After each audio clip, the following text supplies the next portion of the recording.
რა დამიჯდა ისლანდიაში მოგზაურობა? იქიდან გამომდინარე, რომ ძალიან ბევრი კითხვა მივიღე ისლანდიაში მოგზაურობის ბიუჯეტთან დაკავშირებით, გადავწყვიტე ჩავწერო ვიდეო ამის შესახებ. დავიწყოთ გამგზავრებით. რეიკიავიკამდე ბილეთები Air Baltic-ზე შევიძინე რიგის გავლით. ორი გზა დამიჯდა $520, ერთი ადამიანი. ამ შემთხვევაში 4 თვით ადრე შევიძინე ბილეთები და თქვენც გირჩევთ, რაც შეიძლება ადრე შეიძინოთ ხოლმე, რადგან შედარებით დაბალი ფასი გამოდის ასე, თუმცა არა ყოველთვის. ისლანდიაში გადასაადგილებლად იდეალური ვარიანტია მანქანის ქირაობა. მანქანა ვიქირავე Lava Car Rental-დან. აი ასეთი საყვარელი ჰიბრიდი.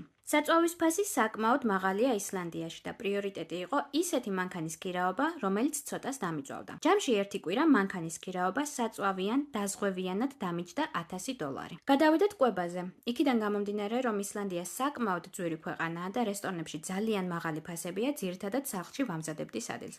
პროდუქტის ფასებზე ვიდეო უკვე ჩაწერილი მაქვს, შეგიძლიათ გადახედოთ, მაგრამ გეტყვით, რომ ერთი კვირა კვება ჯამში დამიჯდა 3 ადამიანზე დაახლოებით $500. საცხოვრებელს რაც შეეხება ფასები აქაც საკმაოდ მაღალია. ძალიან გამიჭირდა მისაღებ ფასში მეპოვა სასურველი ვარიანტი. სულ 3 აპარტამენტში ვიყავი და ჯამში დამიჯდა $900. კიდევ იყო პარკინგის ხარჯიც და ლურჯი ლაგუნა, სადაც ვიზიტი ერთი ადამიანი დამიჯდა $110. რომ შევაჯამოთ ისლანდიაში ერთი კვირა 3 ადამიანი დაჯდა $4000-ზე მეტი. თუ პირველად მიყურებთ ისლანდიის ვლოგები, უკვე მიდევს, შეგიძლიათ გადმოხვიდეთ და უყუროთ. ასევე არ დაგავიწყდეთ ამ ვიდეოს მოწონება, ჩემი დაფოლოვება და Instagram-ზეც გამოყოლა, სადაც ვდებ მოგზაურობისას გადაღებულ ფოტო-ვიდეო მასალას.